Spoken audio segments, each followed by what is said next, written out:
se nos acabó el tiempo en la parte de lo general, pues voy a aprovechar el espacio que me dan estas reservas para poder explicar el sentido de mi voto. Yo estoy a favor de la revocación de mandato. Lo digo con completa claridad. Y estoy a favor de ella no de hoy, sino de siempre. Desde que fui diputado local, diputado federal, candidato a alcalde, al grado que como dirigente nacional defendimos la figura y la propusimos a nuestro Consejo Nacional para que formara parte de la plataforma con la cual el candidato a la presidencia de la República hicimos campaña. Y hoy por eso siento que en lo personal, respetando las distintas opiniones, particularmente del grupo parlamentario del PAN, pero todas, y respetando el derecho que tenemos cada uno de nosotros a tener nuestras propias ideas y a defenderlas con toda la fuerza, yo hoy me siento en congruencia conmigo mismo y con lo que he defendido a lo largo de mi vida apoyando la revocación de mandato. Tengo aquí en mis manos una iniciativa del 10 de febrero de 2015, signada por un servidor, Damián Cepeda Vidales, proponiendo la revocación de mandato en la Cámara de Diputados. Tengo también en mis manos unas declaraciones como candidato a la alcaldía, hablando y criticando la reforma política en donde impulsamos la reelección, yo no lo niego, de diputados y de senadores y de alcaldes porque creo en ello y la defendí con la misma fuerza que hoy defiendo la revocación de mandato como sistema de rendición de cuentas, hablando de que le hacía falta la revocación de mandato. Y así lo sigo haciendo al día de hoy. ¿Por qué? ¿Por qué lo creo? Creo en lo personal en la democracia directa. Creo que el ciudadano tiene derecho a elegir con madurez quién es su gobernante. Y creo que con la misma madurez debe de elegir si esa persona que está gobernando debe dejar de gobernar. Decía Castillo Peraza, la democracia no es el peligro, la democracia es la oportunidad. Yo coincido con Carlos Castillo Peraza en ese sentido. Creo que no nos hace daño fortalecer al ciudadano, al contrario, nos hace mucho bien como país que si no hay un buen gobierno, el ciudadano pueda quitarlo. Es correcto esto. Qué bueno que exista tanto para el presidente como para gobernadores. Fui en lo personal uno de los más duros críticos de Andrés Manuel López Obrador. Lo digo con toda claridad. Yo coincido con el hecho de que se quería manipular esta figura. Se quería manipular la figura, sin duda alguna. Se presentó queriendo coincidir con la elección, se presentó queriendo ayudarle al partido en el gobierno a ganar sus elecciones intermedias, se presentó como una figura que la podía pedir el mismo presidente y por eso levantamos la voz con mucha firmeza. Pero hoy hay que decirlo con claridad, gracias al trabajo de muchos senadores y senadoras de todos los partidos políticos, incluyendo al partido en el gobierno, hoy lo que estamos votando es una verdadera herramienta ciudadana. Esa es mi opinión. Es una herramienta que está acorde a las mejores prácticas internacionales y que va a cambiar para siempre, la relación entre el gobernante y el gobernado. Y qué bueno, es sano que un gobernante sienta que si no hace un buen trabajo lo pueden quitar, pero no es sano que se permita una herramienta de fácil acceso para manipularla y para andar amenazando gobernadores. Yo no creo que ningún buen gobernador esté en riesgo, lo digo de corazón. Creo que quien haga un buen trabajo, como yo creo que lo están haciendo los gobernadores emanados del Partido Acción Nacional, no tiene ningún problema. Y algunos otros gobernadores de otros partidos también. Pero sí creo que si en el futuro, que por cierto es a quienes les aplica, porque solo le aplica a quien a partir de 2018 fue electo, del partido que sea, hace un mal trabajo y resulta que más del 40% de la población de su estado o de la nación dice debe de salir esta persona, participa en un proceso de revocación, yo creo que debe de irse esa persona. Sí, sin duda alguna, claro que sí. No tiene por qué estar alguien que no tenga respaldo de la ciudadanía. ¿Y por qué digo que hoy creo que es una buena herramienta este dictamen que tengo aquí en mis manos. Porque el 100% de las propuestas de fondo sobre la herramienta que pusimos en la mesa, la gran mayoría de los senadores, para corregirla y hacer una herramienta ciudadana, se aprobó. ¿A qué me refiero? ¿Cuáles eran los temas claves? ¿Por qué existía la desconfianza? Me incluyo en esa herramienta. ¿Quién la puede pedir? Decían que el presidente, ya no. Solo el ciudadano la puede pedir. ¿Puede ser coincidente con la elección? No. Ya está específicamente que se puede hacer después de que pasen los 3 primeros años de gobierno y solo en una ventana de oportunidad de 3 meses posterior a ello. Nunca más. No se puede hacer en el 4º año, no se puede, el 5º año, no se puede hacer en el 6º año. Entonces no podría usarse para preguntar sobre una reelección, porque se hace en medio. Pues ¿cómo se va a reelegir alguien en su 3er año? La organiza 100% el INE. Y yo sí confío en el INE. Es la institución que nos hemos dado para que regule nuestras elecciones. Así como va a regular la elección del 2021, pues qué bueno que vayan a regular el INE al 100%, la revocación si se da en el 2022 y los órganos estatales, las de los estados. Está prohibida la publicidad gubernamental. Entonces esta idea de que el gobierno se va a enfocar a hacer ganar esa elección, pues ya no es real, porque ya no puede tener publicidad gubernamental. De hecho es el único que puede difundir el INE, y es correcto, para que ponga argumentos a favor y en contra, y el ciudadano pueda decidir si está a favor o no. Le aplica a todos los gobernantes, y este fue un tema bien polémico, y para mí es un triunfo. Hubiera sido un traje a la medida de Andrés Manuel López Obrador si solo le aplicaba al presidente López Obrador. Hoy le va a aplicar a él, a cualquier presidente futuro y a cualquier gobernador. Claro, una vez que lo regulen sus estados y siempre y cuando esté en el supuesto de que no haya pasado los 3 años de gobierno. Es decir, le aplica, para decirlo con claridad, a los que fueron electos a partir del 2018. Es a los únicos que les va a aplicar en este caso, y es coincidente con Andrés Manuel López Obrador, que fue electo en 2018. Entonces yo sí digo, pues basta de que no existe una rendición de cuentas entre el ciudadano y el gobernante. Basta de que alguien que ya ha sido electo sienta que nadie lo puede quitar. Y se han argumentado, o se han dicho, que yo respeto muchísimo, que con esta herramienta le estamos abriendo pie a la reelección. Yo creo, con mucho respeto lo digo, que es al revés. Yo prefiero defender un intento de manipulación política con esta ley 1000 veces que con la ley actual. ¿Saben por qué? Porque esta ley sí define la revocación y dice que es una herramienta exclusiva para la terminación anticipada de un mandato. Porque esta ley no hay un solo artículo que le abra la puerta a la reelección. Es más, yo cambio el sentido de mi voto ahorita en lo que sigue si alguien me enseña un artículo que diga algo con respecto a la reelección.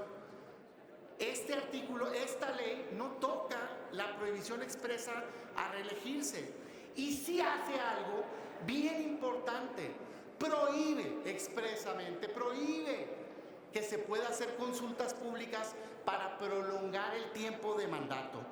Yo no soy ningún ingenuo, al contrario, bastante pragmático. Esta es la Constitución de Baja California y dice hoy, su artículo 5, no podrán ser objeto de consulta popular la materia electoral.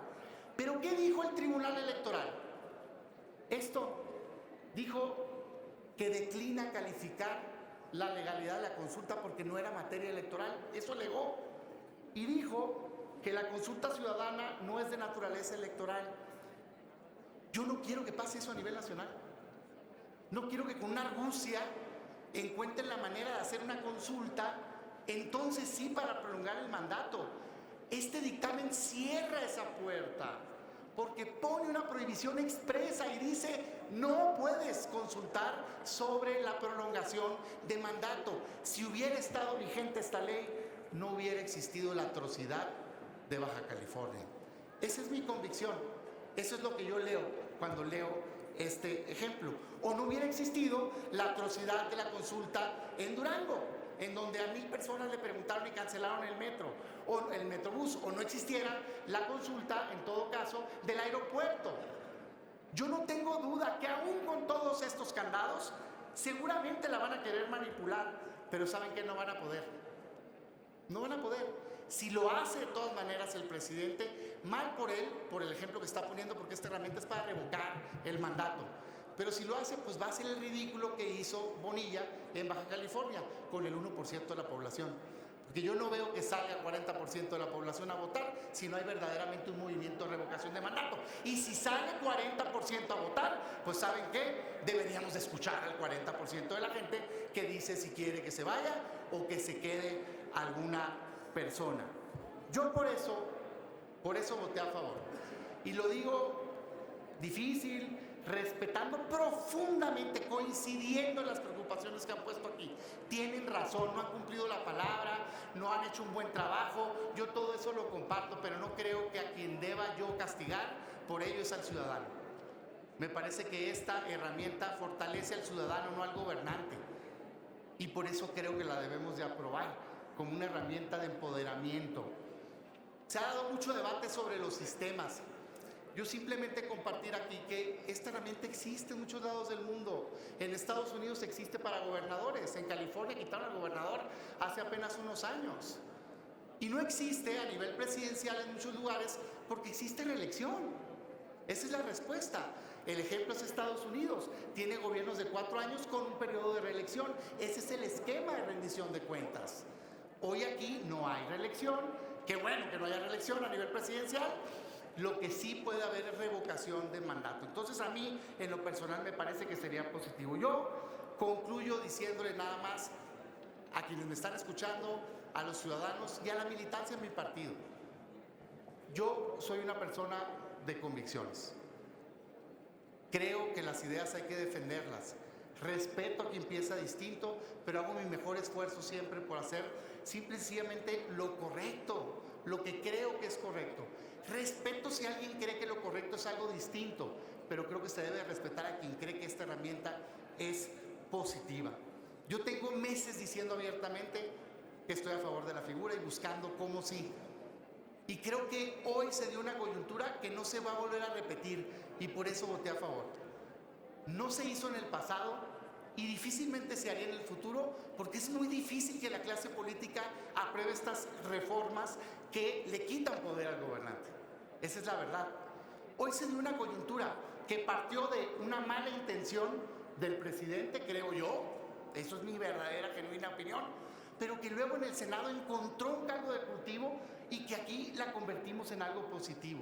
Y hoy el resultado es un producto que es revocación de mandato, derecho ciudadano a quitar a un mal gobernante. Y eso, yo se los digo, a mi juicio, es algo positivo. Por eso, yo hoy mi mensaje es respeto profundamente a quien piensa distinto, pero hoy yo creo estar siendo congruente con lo que en lo personal he impulsado por años y lo que en el tiempo que estuvimos en la dirigencia impulsamos a la plataforma del partido y salimos a defender de cara al ciudadano. Dicho eso, les propongo estas modificaciones. La primera, creo que el mecanismo que se está utilizando para poner al presidente después de haber quitado a el presidente vía revocación es incorrecto. Y se los digo por qué. Yo coincido con la idea original del dictamen. Si la ciudadanía pone un gobernante y la ciudadanía quita un gobernante, la ciudadanía debería elegir al próximo presidente. Entonces mi primera propuesta es que sea elección después de que haya sido quitado el presidente revocado. Si no prospera esta, les tengo una segunda propuesta, que es que sea votado por las 2/3 partes del Congreso de la Unión. Hoy lo que se hace, y entiendo, es se remite a la regla actual. La regla actual dice, si falta un presidente, mayoría simple. A mí me parece irresponsable que por mayoría simple se vaya a poner un presidente de la República. No creo que sea correcto. Entonces, creo que si para un ministro de la Corte, 1 de 11, la lógica es que se requiere mayoría calificada, mucho más para el presidente de la República, debería también de ser mayoría calificada. Entonces sí me parece delicado que por mayoría simple vaya a quedar este esquema. Entonces son dos propuestas. La primera es elección, que creo que es lo que sería correcto. La segunda es, si no jala lo de la elección, entonces mayoría calificada. 3. En el artículo que habla sobre cuándo empiezan a colectarse las firmas, hay un tema que puede generar confusión. Dice el artículo 35 en su numeral 2 que se puede pedir en una sola ocasión, habiendo pasado los 3 años, 3 meses. O sea, esta herramienta no se puede usar después, es solo 3 meses después. Eso hay que tenerlo claro, para que luego no se genere una expectativa equivocada. Y lo que se dio fue un permiso especial para recolectar firmas un mes antes. Nada más que la redacción dice, es confusa, dice que se podrá solicitar una sola ocasión durante los 3 meses y luego dice que podrán recabar firmas durante el mes previo. Es decir, parecería que solo durante ese mes se pueden juntar firmas y es absurdo. De hecho, es tan absurdo que la propia exposición de motivos dice que son 4 meses, ese mes más los 3 meses que dura la solicitud. Creo que debería de poderse aclarar, y lo que les propongo es que no diga, en lugar de que diga durante, que diga a partir de, y así no hay ninguna duda. Se puede juntar firmas desde el mes anterior y hasta los 3 últimos meses, y queda muy claro. ¿Para qué nos metemos en un problema de interpretación después? Que sí entiendo que está claro en la exposición de motivo. Y por último, Presidenta, eran 2, pero ya se solucionaron. Yo venía sin tiempo específico las reformas que tenían que hacer en los estados, y hoy ya, gracias al acuerdo de todos, se incluyó que sea en 180, en 1 año y medio. Qué bueno, porque generaba incertidumbre para 2 lados. Primero, podría interpretar a alguien que a partir de que se publique ya era exigible, y no, tiene que reformarla las estados. Para eso se tiene que dar un plazo fijo. Pero segundo, pues se podía dar también la situación de que patearan el bote y nunca lo hicieran en los estados, cosa que no queremos, ¿verdad? Entonces, pues qué bueno que ya se puso. Entonces retiro esas 2, Presidenta, y dejo solo las primeras 3.